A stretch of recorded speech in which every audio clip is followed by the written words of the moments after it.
Olá, meu irmão, minha irmã, boa noite. Vamos rezar? Vinde, Espírito Santo, enchei os corações dos vossos fiéis, acendei nele o fogo do vosso amor. Enviai o vosso Espírito, e tudo será criado, e renovareis a face da terra. Oremos. Ó Deus, que instruíste os corações dos vossos fiéis com a luz do Espírito Santo, fazemos que apreciemos retamente todas as coisas segundo o mesmo Espírito, e gozemos sempre de sua consolação, por Cristo Senhor nosso. Amém. Boa noite, queridos irmãos e irmãs em Cristo Jesus. Mais uma vez aqui no Batendo Bola na Liturgia ao vivo. Hoje nós começamos digamos assim, definitivamente o ano litúrgico. Essa primeira semana do ano litúrgico A, onde estudaremos o Evangelho de São Mateus na íntegra. Então, ontem tivemos a solenidade do batismo de Jesus, que encerrou o tempo de Natal, do ano litúrgico de Natal. Na verdade, o ano litúrgico já começou desde o primeiro domingo do Advento, passamos o Advento, as festas de Natal, o tempo de Natal, onde veio a Epifania, a apresentação de Jesus, ontem foi o batismo.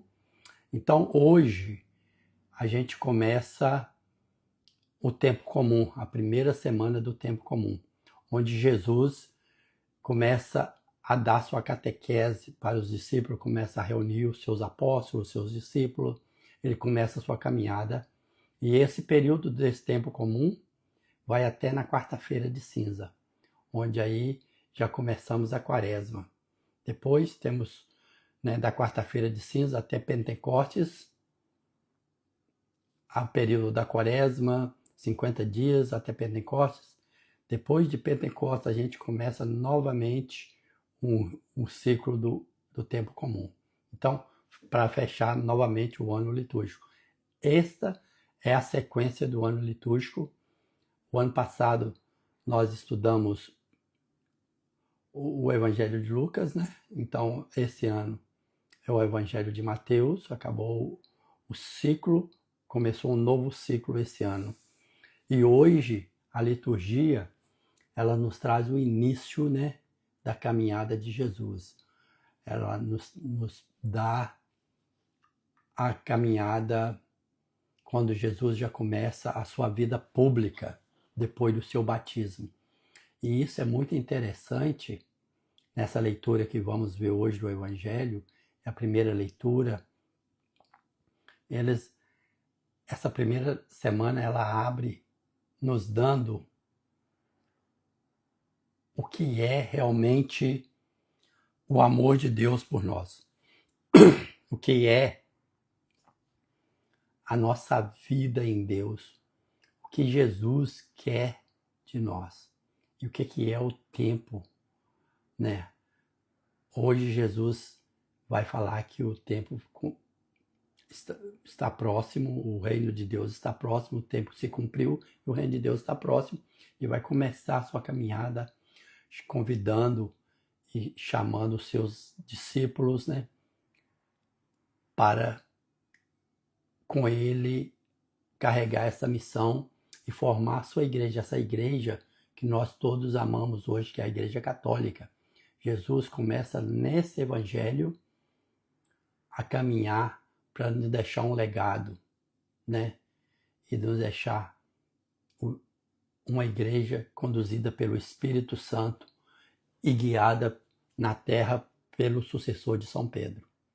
Então, hoje, essa primeira semana, ela vai toda nos levar a esse período. A semana toda nós vamos ter na liturgia essa caminhada de Jesus, o nascimento de um grande profeta, que a gente vai ver, que é o Samuel, e a gente vai caminhando essa leitura até sexta-feira, até sábado, até no próximo sábado, que fecha a semana, a gente vai estudar o primeiro livro de Samuel,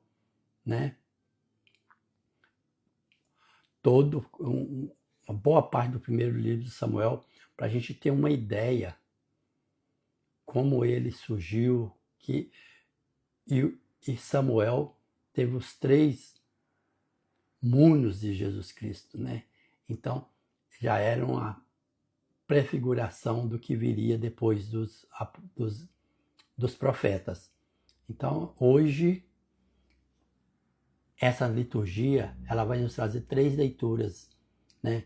Que é o primeiro livro de Samuel, no capítulo 1, do versículo de 1 a 8, para a gente começar a entender, a entrar no embrião do nascimento desse profeta. Depois a gente vai ter um salmo, o Salmo 115, em algumas Bíblias 116, que ele também glorifica o nome do Senhor. E o Evangelho, né? Que hoje a liturgia nos traz o Evangelho de São Marcos, no capítulo 1, do versículo 14 a 20. Então, essa é a liturgia que nós vamos passar um pouquinho aqui, vamos falar a respeito um pouco e vamos, né, adentrar um pouquinho na história da nossa salvação, do que Jesus veio nos propor e o que ele nos propõe até hoje, né?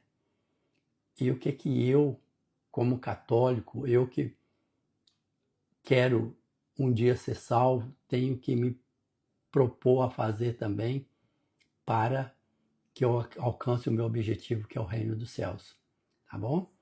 Então, hoje, agora, nesse momento, vamos começar a primeira semana do tempo comum.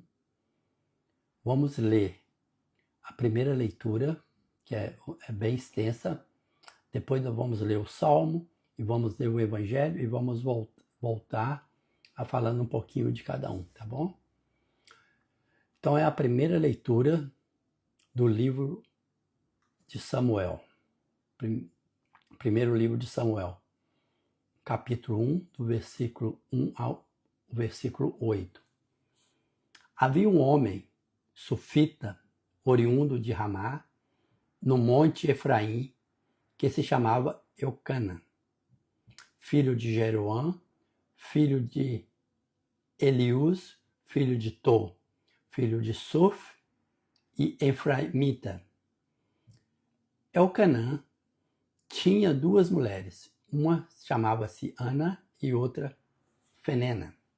Fenena tinha filhos, Ana, porém, não tinha. Todos os anos, este homem subia da cidade para adorar e oferecer sacrifícios ao Senhor Todo-Poderoso em Silo. Os 2 filhos de Eli, Ofni e Finéias, eram sacerdotes do Senhor naquele santuário. Quando oferecia sacrifício, Elcanã dava à sua mulher Fenena e a todos os seus filhos e filhas as porções que lhe cabiam. A Ana, embora a amasse, dava apenas uma porção escolhida, pois o Senhor tinha deixado estéril. Sua rival também a magoava e a atormentava, humilhando-a pelo fato de o Senhor a ter tornado estéril. E isso acontecia todos os anos.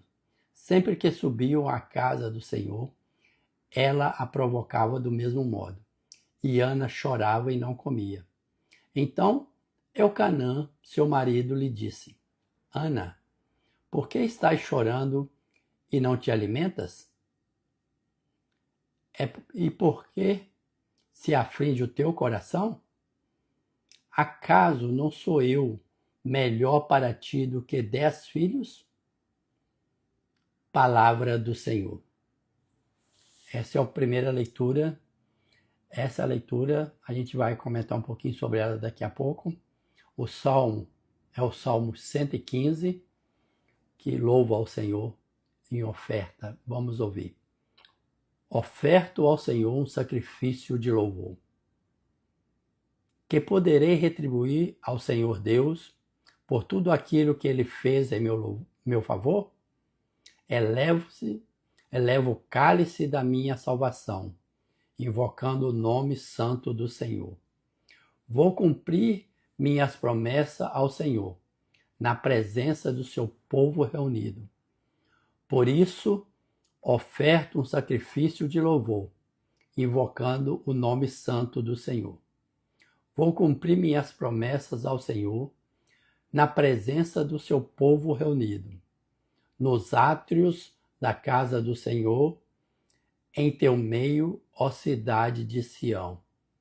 Oferto ao Senhor um sacrifício de louvor. Salmo 115, um salmo de louvor e oferenda a Deus. E agora vamos ouvir o Evangelho que hoje que a liturgia nos propõe. Proclamação do Evangelho de Jesus Cristo segundo Marcos, capítulo 1, do versículo 14 ao versículo 20. Depois que João Batista foi preso, Jesus foi para a Galiléia, pregando o Evangelho de Deus e dizendo: o tempo já se completou e o reino de Deus está próximo. Convertei-vos e crede no Evangelho. E passando à beira do mar da Galiléia, Jesus viu Simão e André, seu irmão, que lançavam as redes ao mar, pois eram pescadores. Jesus lhes disse: segue-me, e eu farei de vós pescadores de homens. E eles, deixando imediatamente as redes, seguiram a Jesus. Caminhando mais um pouco, viu também Tiago e João, filhos de Zebedeu. Estavam na barca consertando as redes, e logo os chamou. Eles deixaram seu pai Zebedeu na barca com os empregados e partiram seguindo Jesus. Palavra da salvação. Essas são as leituras da primeira semana do tempo comum que a liturgia nos propõe, né, para essa semana. Vamos começar essa semana, né, dando que a liturgia nos convida a contemplar esse amor providente de Deus em meio a sofrimentos, que é o sofrimento da Ana, né, sofrimento humano, e a gratidão que o Salmo nos propõe de louvor, e no seguimento de Jesus, né? Na primeira leitura, a Ana sofre na sua esterilidade, aquela pessoa que não podia dar, porque uma mulher naquela época, se não pudesse dar um filho para o marido, era considerada uma pessoa impura, não era agradável a Deus. Então, ela sofria por não poder fazer isso. Mas o marido dela amava e a sustentava, mesmo assim, né? Então, a dor da Ana é uma dor familiar que nos prepara para o dom, esse dom de sofrimento que vamos passar na nossa vida, né? Quando, no caso da Ana, ela tinha um marido, Elcana, que era um marido piedoso, né? Levava ela mesmo assim todo ano a Siló para adorar, que era o que todos os judeus faziam uma vez por ano, deixava a sua cidade e ia até o templo para adorar o Deus e oferecer sacrifício. E por outro lado, pode-se ter um som meio estranho, né, por ele ter duas esposas, mas naquela época era da cultura, em alguns países muçulmanos até hoje, culturalmente, o homem tem várias mulheres. A gente poderia adentrar nessa história agora, mas a gente não tem tempo. Então, ele tinha essas duas mulheres. Por quê? Porque até então, a plenitude da revelação não tinha vindo, estado à tona. E a plenitude da revelação é Jesus Cristo.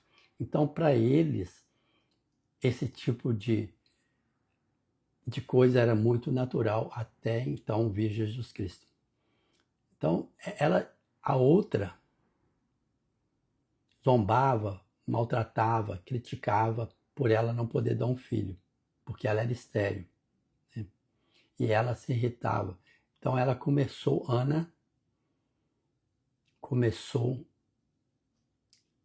a chorar, ela chorava, ela ficava em jejum, não comia e orava constantemente a Deus. E Deus, nesse período, estava preparando para ela o terreno para o nascimento de Samuel. E durante essa semana, se você acompanhar a liturgia, a primeira leitura durante toda essa primeira semana, vai narrar o nascimento de Samuel, como aconteceu e como Ana, através da oração, conseguiu sair daquele estado que a incomodava para um estado de glória perante a Deus junto com seus filhos, né? Então, por seu marido a amar tanto e ela ser tão fiel na oração, Deus estava preparando para ela, no meio daquele sofrimento todo, o momento de ter um filho, né? Então, a gente tem que estar sempre em sentido de oração, sempre preparado nos piores momentos da nossa vida. Às vezes, naquele momento que a gente acha que não tem saída, é o momento que Deus age na nossa vida. É o momento que Deus está preparando para nós a nossa recompensa pela fidelidade em oração, por não deixar se abater, por seguir firme. Às vezes a gente passa por momentos em nosso ambiente do trabalho, na família, na sociedade, né? Períodos que a gente acha que Deus esqueceu da gente, mas se você é fiel na oração, se você continua a orar, a esperar, a deixar o Deus trabalhar no seu íntimo, no seu ser, todas essas coisas vão passar. E todas passam, tá? Então, foi, né, nesse período, nessa tribulação da sua vida, que Ana conseguiu vencer através da oração. E lá no Salmo também, a gente pode ver que o Salmo vem nos falar de glórias ao Senhor. A gente tem que sempre estar dando glória, independente do momento que a gente vive. A gente tem que invocar o nome do Senhor e cantar ao Senhor sempre. Sempre ter Deus na nossa frente, nos guiando.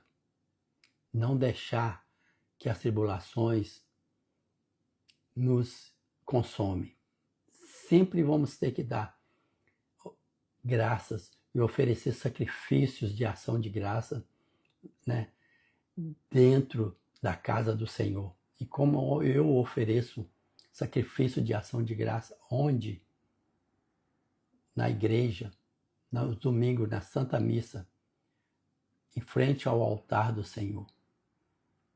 Como Eucana levava sua família para dar ação de graça ao Deus Todo-Poderoso, hoje nós vamos à igreja. Hoje nós temos o Santíssimo Sacramento, onde a gente adora, onde a gente canta hinos de louvor. E a missa, a Santa Missa, a Eucaristia, é o sacramento maior para nós cristãos. É onde temos que ir, oferecer, agradecer, independente dos momentos que passamos na nossa vida. Então, essa é a primeira semana do tempo comum, na qual a gente já vê a caminhada de Jesus sendo traçada lá no Antigo Testamento. Por isso que a igreja nos pede para, quando a gente lê a Sagrada Escritura, começar no Novo Testamento, para depois a gente entender o Antigo Testamento. Todo o Antigo Testamento a gente tem que ler à luz de Jesus Cristo. Exatamente isso que acontece.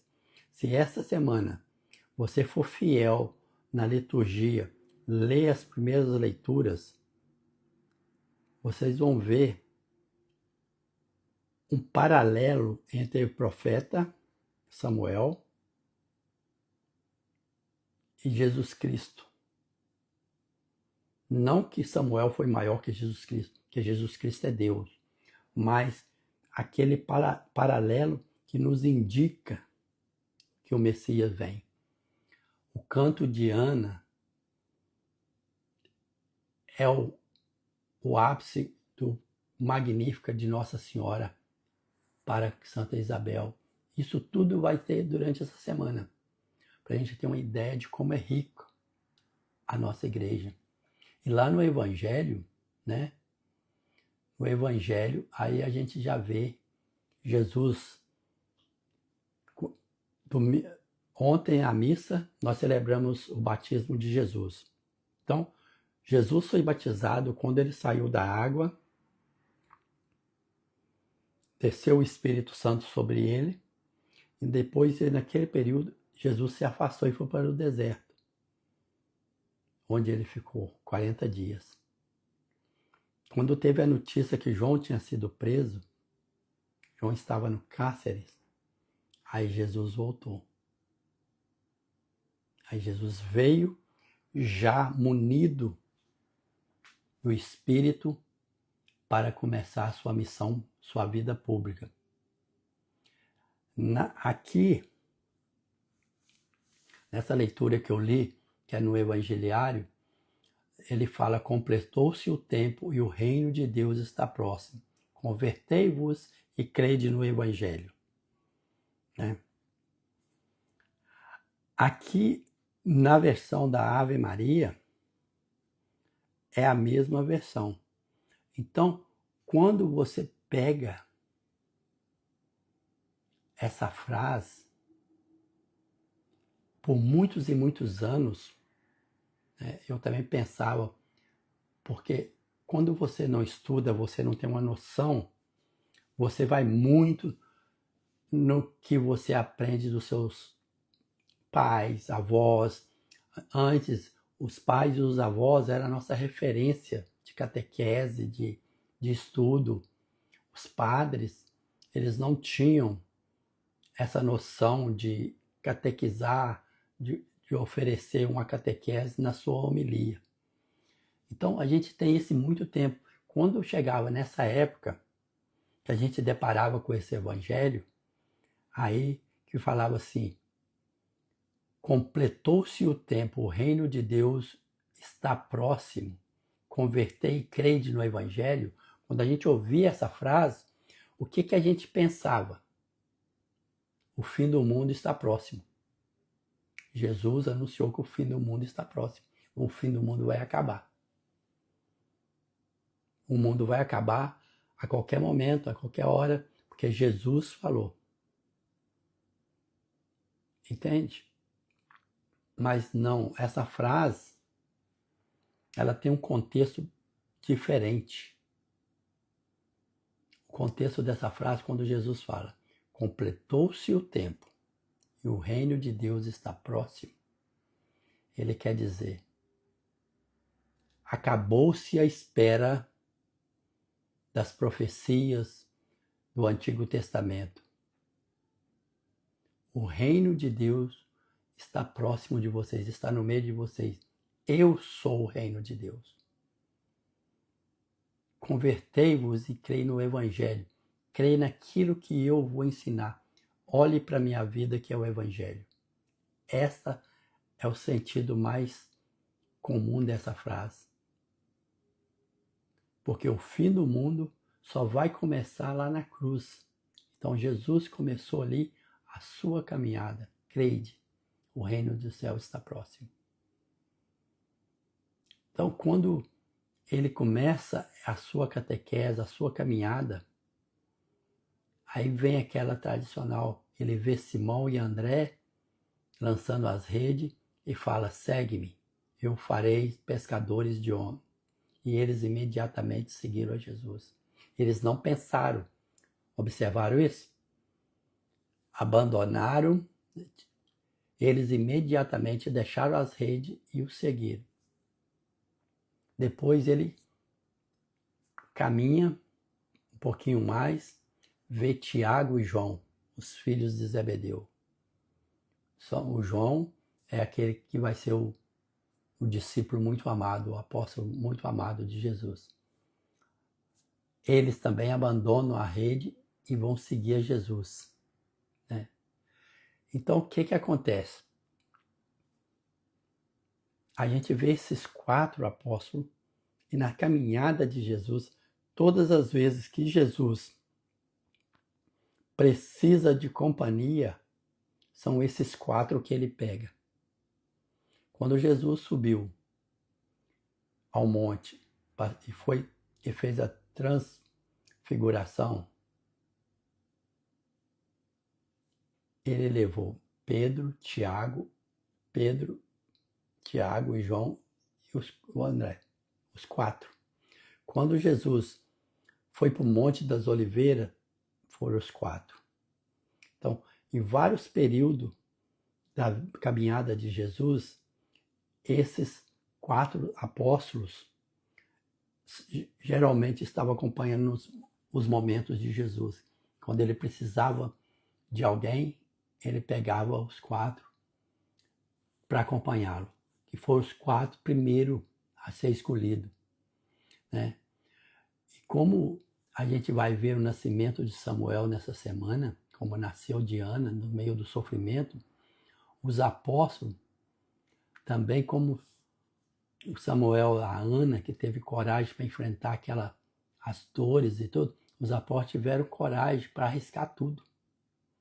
Eles não conheciam Jesus naquele momento. André, irmão de Simão Pedro, de Simão, né, que não era Pedro até aquela época, André, irmão de Simão,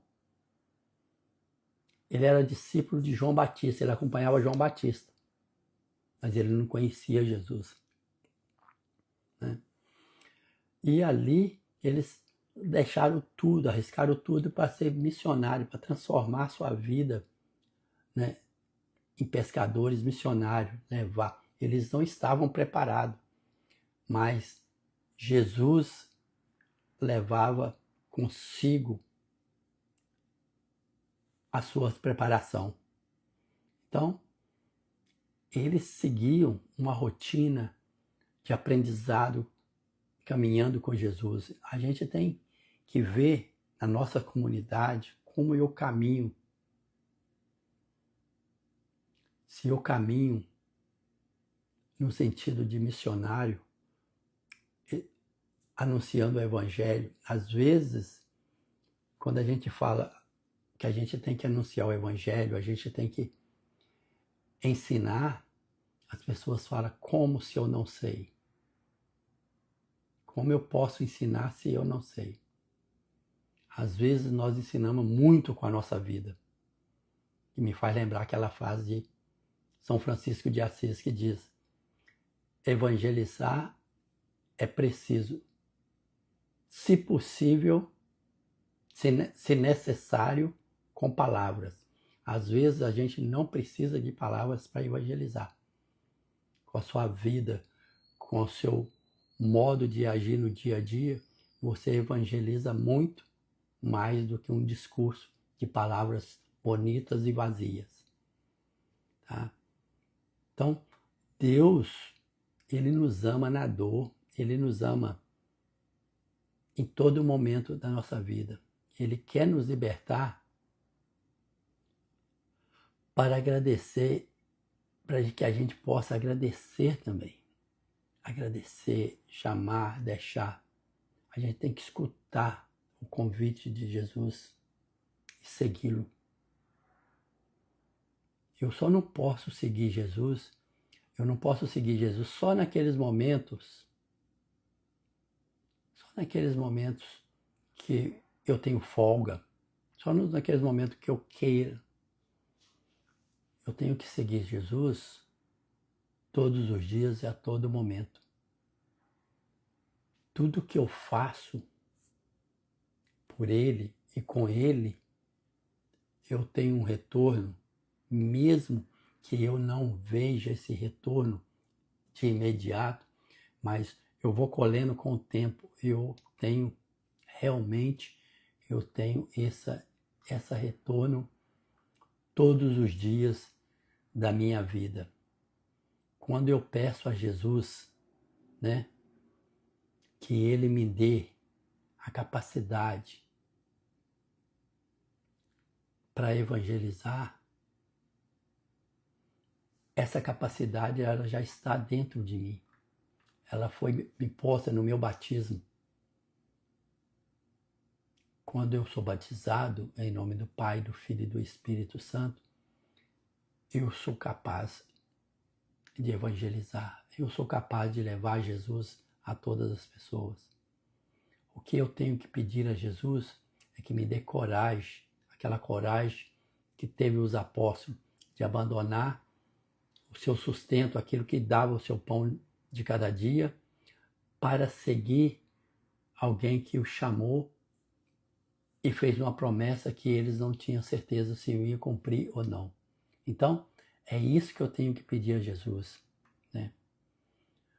Nós temos que estar sempre caminhando, não com Jesus, mas seguindo a Jesus. Eu não sei se vocês perceberam na leitura, quando Jesus chama, ele não chama, fala assim, vem comigo. Ele chama, segue-me. Quando fala, segue-me, você está pedindo para a pessoa ir atrás de você e seguindo seus passos. Não é ir do seu lado ou ir na frente, mas é para seguir você. Para alguém te seguir, você tem que estar caminhando na frente.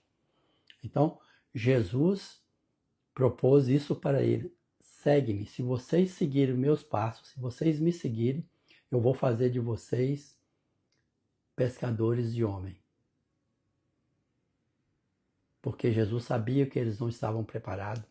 E nessa caminhada do segue-me, que Jesus ia começar a ensiná-los, a mostrá-los, a divulgar, a tirar o véu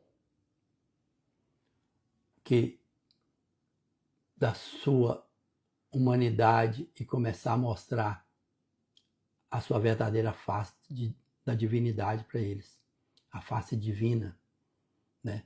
No qual eles iam só realmente reconhecer e ver depois da morte e ressurreição de Jesus. Mas, porém, na caminhada, Jesus já começou a tirar esse véu dos olhos deles, com milagres, com multiplicação dos pães, né? E com tantos outros sinais que Jesus apresentou durante a sua vida, nos debates com os fariseus, com os mestres da lei, no acolher dos republicanos, dos pecadores, né? Das mulheres prostitutas, dos cegos, dos aleijados, dos leprosos. Jesus foi mostrando nesse período de caminhada quem ele era, pouco a pouco. E isso ele faz na nossa vida, todos os dias. Na nossa caminhada de cristão, quando a gente ora, quando a gente pede, ele vai nos mostrando os caminhos por onde devemos passar. Um tropeço aqui, um esbarrão ali. A gente não desiste, vai caminhando, vai levando tudo em nome de Jesus e ele vai abrindo as portas e nós vamos caminhando, tá? Então, nessa primeira semana do tempo comum, é uma semana de reflexão, onde eu vou começar a minha caminhada, né? Ontem, o batismo de Jesus, depois nós estudamos a Epifania da Trindade, né? A gente viu a voz do Pai no batismo de Jesus ontem, o Espírito descendo como pombo. E hoje, nessa segunda-feira, a gente já está sendo chamado à caminhada para começar a seguir Jesus, a deixar Ele levar nossas vidas, né?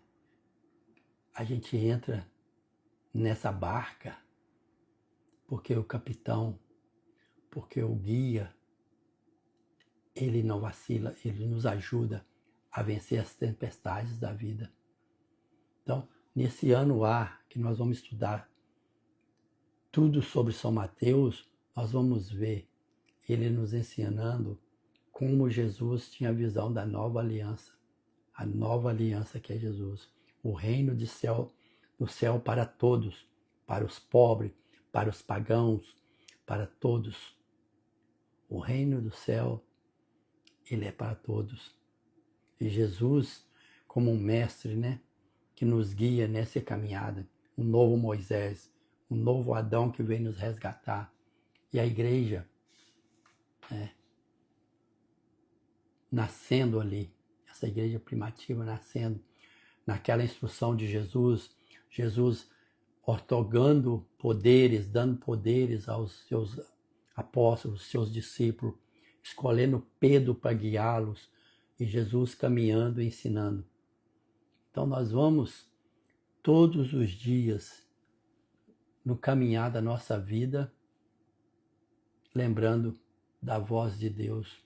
Eu te chamei pelo nome. És meu e deixe essa rede que eu vou te fazer pescadores de homem. Deixa a gente, nós nos oferecemos a Deus, como Ana no meio da sua dor, do seu sofrimento, se ofereceu e sua voz foi ouvida. Então, nesse período do tempo comum, vamos prestar bastante atenção nas leituras, vamos caminhar. E o período que eu aprendo mais, que eu abro mais o meu coração para deixar a voz de Deus me levar. E ir à Santa Missa todos os domingos é uma missão, é um dever e uma obrigação de todo cristão. Para chegarmos até a Jesus,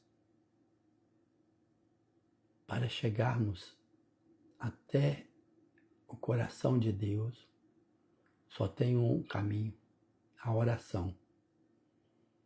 E a oração, ela nos fortalece, ela nos guia e ela nos dá a graça necessária para compreendermos quando Deus nos fala. Amém? Então, para isso tudo acontecer na nossa vida, nós precisamos também que a nossa igreja esteja forte, que essa igreja seja a única e a verdadeira, que o seu guia, o Santo Padre, o Papa, seja protegido sempre e guiado pelo Espírito Santo, como essa igreja é guiada desde que Jesus voltou aos céus e em Pentecostes Pedro assumiu de verdade, Pedro assumiu o comando dessa igreja, dessa barca. Então, para essa igreja continuar sendo navegada entre tempestades, nesse mundo que tudo pode, que tudo é normal, só através de oração, só através de seguimentos aos ensinos do Santo Padre o Papa, que nós vamos conseguir entender que quem realmente comanda a igreja é o Espírito Santo, é Ele que guia. Então, para isso, todos os dias, nós, como cristãos católicos, que diz que crê em Deus, nós temos que crer na Santa Igreja Católica. E se eu creio na Santa Igreja Católica, eu não questiono, eu obedeço. O Santo Padre Papa, ele está para nós como Jesus estava para Pedro. Então, para isso, para nos guiar, para nos deixar levar, ele conta com as nossas orações diárias. para Ele administrar a economia da salvação, para a gente receber os méritos, nós temos que rezar pelo Santo Padre o Papa, para fazê-lo mais forte e mais perene na frente dessa igreja. Então, como sempre, eu termino as minhas reflexões pedindo um Pai Nosso e uma Ave Maria na intenção do Santo Padre o Papa.